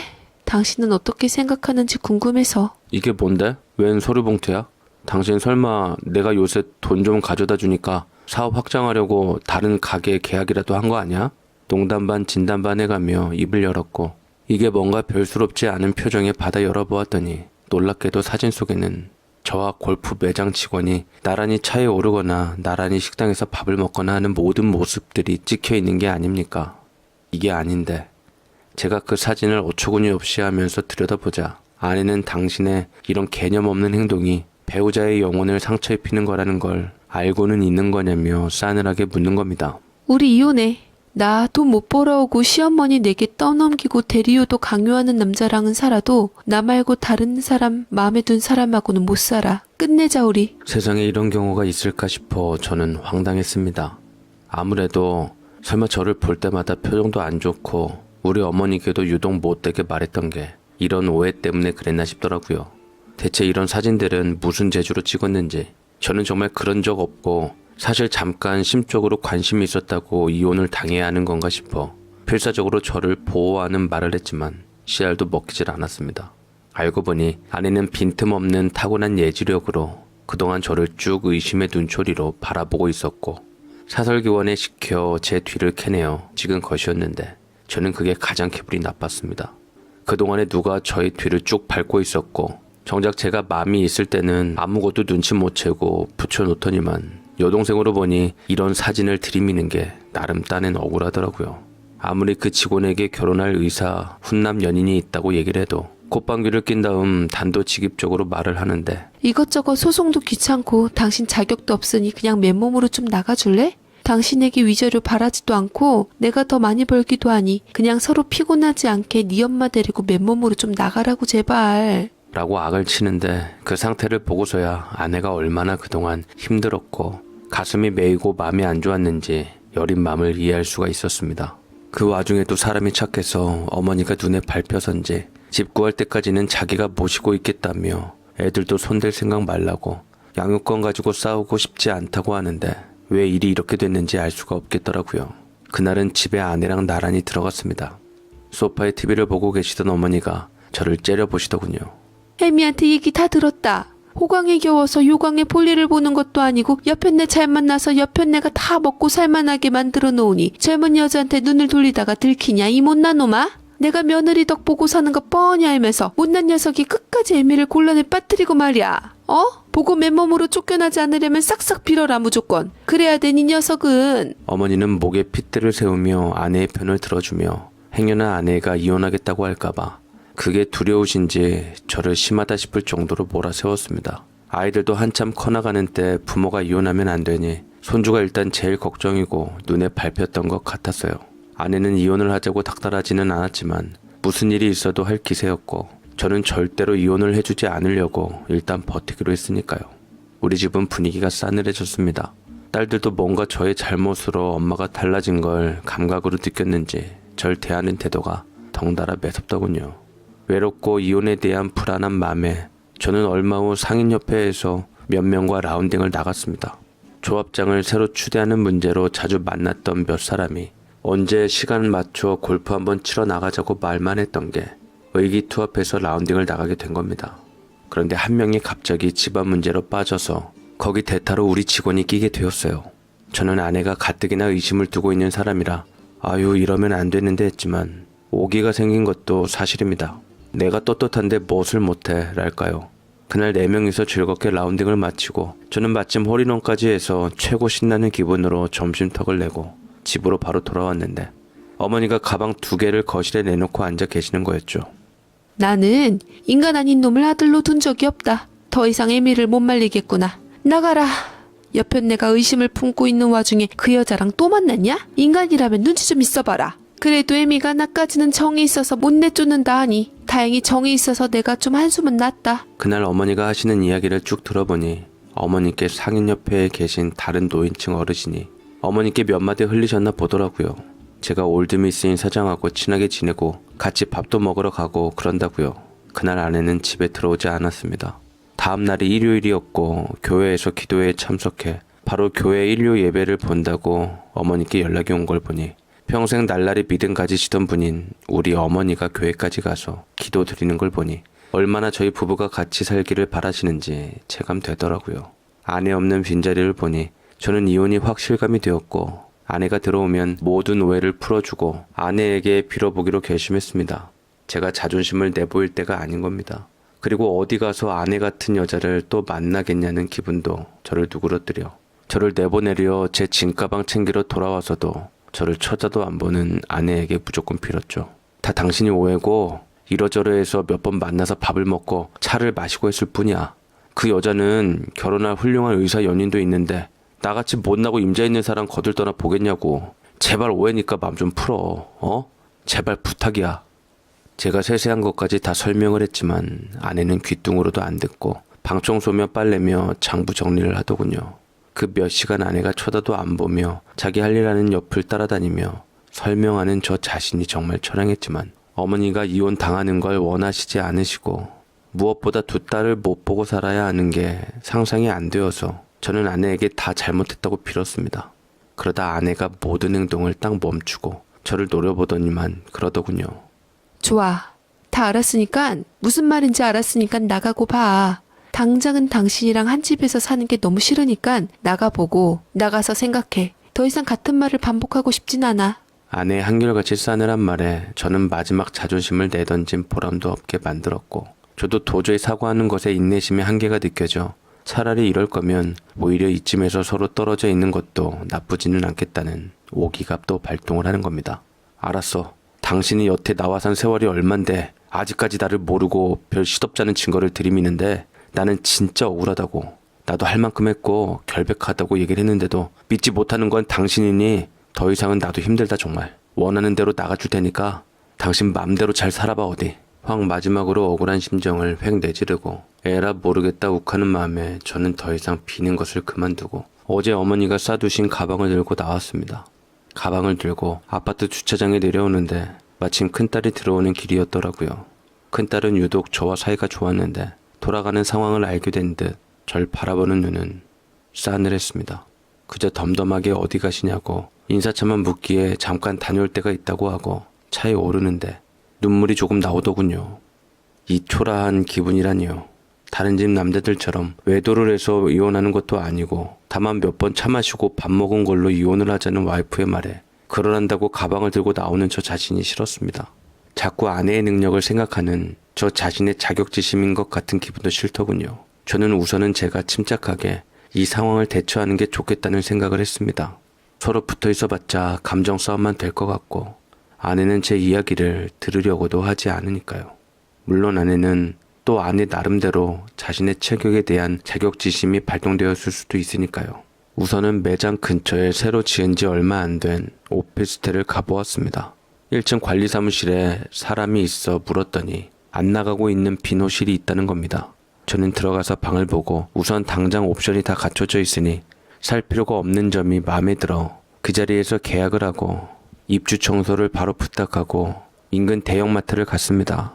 가서 당장에 필요한 이불이며 먹거리며 살림 도구들을 한 짐 장만하고 돌아왔죠. 그리고 짐들을 정리하고 당분간 저도 여기서 버티면서 제 전선을 구축해야겠다 궁리가 되었어요. 그때부터 우리 부부의 별거 아닌 별거 생활은 시작되었지만 다들 내 편인 사람은 하나도 없었습니다. 심지어 어머니까지도요. 세상에 어머니부터 아내, 딸 둘이 철저히 모르는 척하는 거라니요. 정말 철저히 모른 척 하더군요. 저 괜찮냐는 연락 한 통화, 김치 한 통 가져다 주는 법이 없었습니다. 심지어 매장 앞으로 버스가 오가는데 어느 날은 아내가 운전을 하는데도 정말 남의 가게 지나가듯 지나가는 옆표정을 가게 안에서 지켜보는데 기분 정말 이상하더군요. 유령 취급을 하는 거고 저도 될 대로 되라는 듯이 일을 악물었고 나온 지 8일째 되는 날 드디어 지방에 사는 여동생한테 연락이 왔습니다. 제 소식을 아는지 모르는지 평소와는 다름없게 통화를 하기는 했어요. 반찬 몇 가지 하고 해서 김치하고 택배로 보냈으니 받아서 먹어. 라고 했고 그 외에는 일체 다른 말을 안 하더군요. 아무 말도 안 하는 여동생에게 나 이러이러해서 집에서 쫓겨났어 창피하고 여동생이 어디까지 알고 있나 물어봐야 하는 거고 해서 아무 말이 없이 끊었습니다. 그러니까 저는 식구들 소식에서 완전히 철저히 소외된 기분을 느낀 거죠. 남자 자존심이 있어가지고 어머니한테 전화해서 동생들이 아는지 물어보기도 그렇고 참 답답하더군요. 지루하게 보름이 지나갈 때쯤 마침 계절이 바뀔 때여서 옷을 가지러 점심시간을 이용해서 잠깐 집으로 들어갔습니다. 다행히 비번을 안 바꿔서 쉽게 들어갈 수 있었는데 가보니 이게 웬 집에 웬 못 보던 소파가 들어와 있고 운동기구들이 들어와 있고 커튼도 바뀌고 분위기가 달라져 있었습니다. 그 기분도 좀 묘하더군요. 저는 이 집에서 완전히 소외되었고 없는 사람 취급인 거죠. 뭐 나 나가길 기다렸다는 듯 소파 바꾸고 운동기구 들여놓고 커튼 바꿔 달고 심정이 꼬일 대로 꼬이는 거였습니다. 잘 먹고 잘 산다 이거지. 그런 기분이요. 어머니는 어디 가 계신지 안 계셔서 제 옷들을 챙겨서 나오는데 갓김치를 담궜는지 갓김치가 그득그득 들어간 락앤락 김치통이 2개나 놓여져 있는 겁니다. 침이 넘어가더군요. 사실 우리 어머니 갓김치 담그는 솜씨는 우리 형제들이 모두 다 이구동성으로 칭찬에 맞지 않는 솜씨라서요. 그래서 그 중에 한 통을 들고 오피스텔에 가져다 놓았고 간만에 맛있는 반찬에 밥을 입에 넣으려는데 그 순간 아내에게 연락이 왔더라고요.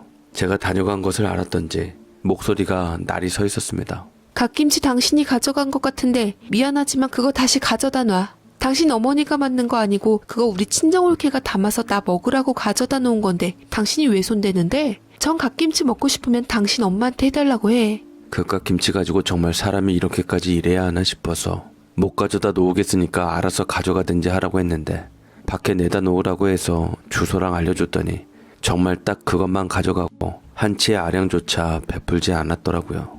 아니 굽고 치사해서 저는 당분간 집에 안 가기로 결심을 했습니다. 내가 또 그놈의 집구석에 발을 디디면 성을 간다며 와서 빌어도 안 가겠다 굳게 결심을 했네요. 저는 오기가 나서 인터넷 쇼핑몰에서 맛있다고 소문난 전라도 어디 무슨 갓김치를 10kg를 주문했습니다. 그리고 집에다가 10kg를 보내줬는데 그건 또 아무 소리 하지 않더라고요. 다시는 그렇게 집에 안 가리라 결심했지만 공교롭게도 다음날 조합원 회의 때 조합원 대표 몇 명은 인감도장을 급하게 가져오라는 연락이 왔기에 저는 집에 또 가야 했습니다. 대문 키를 누르는데 안 열어지더군요. 갓김치 사건 이후로 이번엔 아예 번호를 바꾼 거였어요. 와, 정말 이 집을 지가 산 거였으면 저 정말 서러워서 눈물 났을지도 모릅니다. 어머니께도 이쯤 되니 서운했어요. 저 따라 며느리에게 안 쫓겨나시려고 한 것 같은데 그래도 내가 아들인데 이 정도까지 하는 며느리를 두고 보실 건 또 뭡니까? 저는 그 길로 뒤돌아 돌아오며 최후로 이혼까지 생각할 결심까지 했습니다. 집에서 철저히 소외되는 그 기분이 이런 거일 줄은 몰랐습니다. 다른 여자랑 차 한 번 마시고 밥을 먹는 게 이렇게도 큰 잘못인지 정말 이해할 수가 없었어요. 아내와의 장기전은 2달을 넘어가고 있었는데 2달 사이 가족들에게서 그 누구에게도 연락 한 번 없었을 때 새 조합장 총선거날 그 장소에 바로 아내가 나타났죠. 저는 아내와 2달 만에 보는 거였는데 저는 정말이지 많이 놀랐습니다. 처음에는 아내가 즐겨 입는 초겨울 패딩 점퍼 아니었으면 정말 몰라봤을 거예요. 머리도 고대한 것 같은 드라이 파마한 것 같은 1960년대 미국 여배우들이 하던 헤어스타일. 딱 아내랑 연애할 때 제가 좋아하던 헤어스타일로 돌아가 있었습니다. 아내는 그 머리를 하고 있을 때가 가장 예쁘거든요. 아내는 그러니까 2달간 저에게 안 들키면서 엄청나게 운동을 했고 예뻐지려 가진 노력을 한 겁니다. 어머니와 2딸과 시누이의 협조하에요. 그날 선거가 끝나고 오피스텔에 돌아와서 저는 잠을 이룰 수가 없었어요. 저는 다시 아내에게 가슴이 설레기 시작했습니다. 심지어 아내 사진만 들여다볼 지경까지 이른 거죠. 참 외모가 뭔지 그토록 안 읽었고 치사하게 비는 짓을 저는 용서만 받을 수 있다면 천년만년 할 수 있을 것만 같더라고요.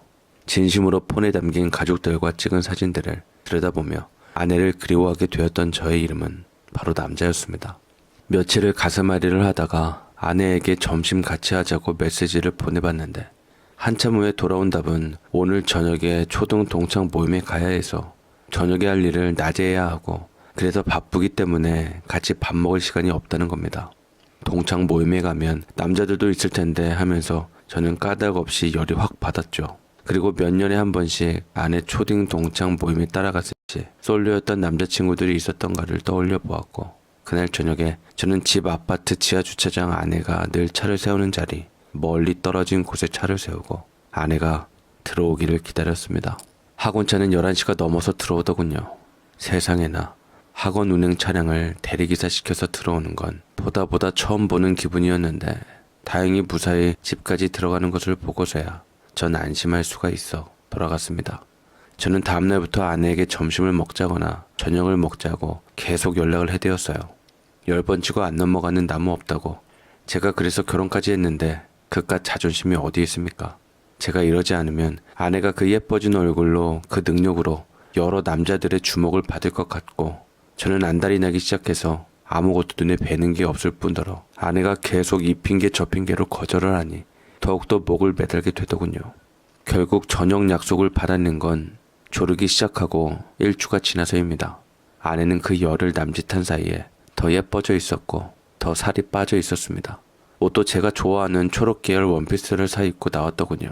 그날 우리는 아내와 연애할 때는 자주 갔지만 결혼하고 한 번도 안 데리고 갔던 호텔 스카이 라운지에서 식사를 하고 와인을 한잔 했습니다. 그뿐이 아니라 참으로 많은 이야기를 했어요. 아내는 애써 진정하고 티를 내지 않으려 했지만 티가 나는 건 어쩔 수 없었습니다. 처음에 당신 정신적인 바람을 눈치채고 가장 견딜 수 없었던 부분은 둘이 같이 고생하며 이룩한 세월에 대한 배신이라고 생각했어. 우리가 여태 얼마나 아둥바둥 함께 힘을 보태며 부모님 모시고 행복하게 살았는데 당신은 그런 내 노력을 단숨에 허사로 만들어버리니 도저히 용서를 할 수가 없겠더라고. 어머니 말씀대로 내가 너무 내 관리를 안 해서 당신이 그런 건가 싶어서 이악 물고 예뻐지려고 노력하니 당신이 다시 빌기 시작하는데 그것도 참 속상하더라고. 서러운 시절 다 지나고 이제야 먹고 살만하고 편하니까 와이프 못나졌다고 딴 젊은 여자에게 눈길을 가서 같이 밥 사 먹고 차 마시고 그거 들켜서 화가 난 와이프 보란듯이 또다시 만나서 라운딩을 가는 게 그게 어떤 배신인지 당신이 제대로 못 깨닫는 것도 화가 났는데 그래도 내가 이 자리에 나온 것은 바로 어머니 때문이었어. 그러면서 제가 오피스텔에서 가게로 출근하는 걸 보면서 저희 어머니가 아내를 매일같이 달랬다고 하시네요. 사실 진짜 헤어지겠다는 마음보다는 제가 그게 얼마나 여자를 주저앉히는 배신인지 제대로 알려주고 싶었는데 어머니가 하시는 거, 예를 들어 자기 대신 펄펄 뛰어주시는 것만 봐도 사실 본인도 느낌상 저하고 다시 살겠다고 마음이 바뀌고 있었대요.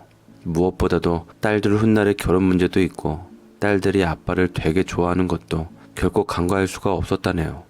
물론 제가 우리 딸들한테는 끔찍하게 잘하고 살았습니다. 아내가 원장으로 바빠서 애들하고 시간 못 보내주니까 아내 대신 아이들 학교 다 쫓아다니고 아이들 데리고 놀이공원, 아이들 데리고 영화 보러 다니고 아이들 데리고 꽃놀이, 단풍놀이, 야구장, 자전거 타러 다니고요. 이렇게 하나하나 다 적어보니까 눈물이 나네요. 제가 아내에게 어떤 짓을 한 건지 이제야 제대로 깨닫게 되니까요. 제 어머님이 아내를 붙잡고 매일 하시던 설득도 그랬다고 합니다. 딱 한 번은 봐주자고요. 말이야 바른 말이지. 100번 1000번 내 아들이 잘못한 거 나도 알지만 막말로 너도 이혼해서 좋을 게 뭐가 있냐. 너 이 동네에서 선생하는 거 다 알고 있는데 이혼했다 하면 별별 말들 다 나와서 너 잘 되는 학원도 어찌 될지 모르고 네가 아무리 능력이 있다지만 남편이 있는 것과 없는 것은 또 다르지 않겠냐? 내가 구세대에 속하는 사람이라 저런 말을 하는 거라 생각할지도 모르지만 세상에 그렇다. 남편 없는 여자는 사회에서 우습게 볼 수밖에 없으니 너도 맘 단디 먹고 결정해라. 라고 말씀하셨고 어머니께서는 이것으로 모자르다 생각했는지 마지막으로 결정적인 것은 골프 매장 여직원을 데리고 미술학원으로 찾아오게 했더랬습니다. 와서 무조건 사과를 시키고 지금 자기 때문에 오해를 하셔서 두 분이 별거를 하신다는 소문을 듣고 왔는데 자기는 정말 절절하게 사랑하는 애인이 있고 그 애인과 곧 결혼 날짜를 잡았으니 모두 다 오해이지만 그래도 자기가 반성할 건 어쨌거나 분명 잘못한 게 있으니 오해를 하셨을 것이고 그 점을 사과드린다고요. 진실한 얼굴과 눈빛으로 사과를 하니 아내도 자기가 좀 심하게 오해한 게 있었구나 그렇게 깨닫게 되었고 때마침 학원에서도 남편이 보이다 안 보이니 학부모 사이에 어머니의 예상대로 이런저런 말이 돌면서 곤란해지면 좋을 거 없다는 판단이 들었답니다. 그래서 결론은 딱 마지막 한번 당신 용서해줄게. 당신이 날 보는 눈빛을 보니까 내가 이 모습을 유지할 때까지는 당신 걱정은 안 해도 될 것 같다는 생각이 들어서 참 단순하다 당신도 라고 말을 했고 저는 아내의 결정에 쾌재를 부르며 너무나도 고맙다고 아내에게 그렁그렁한 눈물까지 쏟으며 역시 조강지처가 최고라며 한껏 띄워준 후 드디어 오피스텔에 짐을 빼서 다시 집으로 들어갈 수 있게 되었습니다. 누구보다 어머님께서 제가 들어온 것을 가장 반기셨지만 행여 그걸로 또 아내의 맘 상할까봐 애써 티를 내지도 못하시고 야윈 제 얼굴을 안쓰럽게 바라보는 걸로밖에 할 수 없던 어머니를 보며 마음이 아프더라고요. 아내는 그런 어머니 마음을 안 듯 제가 다시 돌아왔다는 가장 컴백 파티를 하겠다며 딸들과 함께 장을 보러 갔고 모자에게 마음껏 두 분만의 시간을 드리겠다고 늦게 오겠다고 했네요. 어머니는 그제서야 절 안으시며 여기저기 살펴보셨고 갓김치며 고기며 구워줘서 제 배를 채워주었는데 미우나 고우나 제 어머니, 제 각시, 제 딸들이 아주 최고더라고요. 그날 저희는 파티를 하며 저는 가족들과 사랑으로 똘똘 뭉쳐진 결속력을 다졌고 골프 매장을 운영하면서 살고 있는데 때마침 스캔들이 난 매장치고는 반대하는 결혼을 딛고 의사 연인과 사랑을 이루어서 알콩달콩 깨가 쏟아지게 살게 되었고 그러면서 제 매장 또한 그만두게 되어 저는 혼자 일하게 되었네요. 그 직원 덕분에 매출이 많았던 건지 그만두자마자 반으로 똑 떨어졌지만 그래도 저는 마음 편하게 일할 수 있게 되어 좋습니다. 앞으로도 우리 가족 영원히 행복하게 잘 살기를 바라며 저는 최선을 다해 가족의 명예를 지키는 가정이 되려 합니다. 제 사연 읽어주셔서 감사드립니다. 사연을 읽고 나니 여러 생각이 스칩니다. 사람 마음이라는 게 참 간사해서 곁에 있는 소중함은 잊은 채 자꾸만 다른 곳에 눈길을 두게 되는 것 같습니다. 그럼에도 이 이야기가 씁쓸함으로만 끝나지 않는 것은 결국 가족이라는 울타리 안에서 서로를 다시 붙잡아 준 사람들이 있었기 때문일 것입니다. 특히 아들의 자리를 지켜주기 위해 애써 마음을 숨기며 며느리를 다독였던 어머니의 모습에서 가족의 정이란 이런 것이구나 싶어 마음이 뭉클해집니다. 한번 흔들렸던 마음도 진심 어린 반성과 노력 앞에서는 다시 제자리를 찾을 수 있다는 것을 이 부부의 이야기는 보여주는 듯합니다. 부디 이 가정의 서로를 향한 믿음만이 오래도록 이어지기를 바라겠습니다. 오늘도 끝까지 함께 해주셔서 감사드리며 저희는 또 다른 사연을 들고 찾아뵙겠습니다. 감사합니다.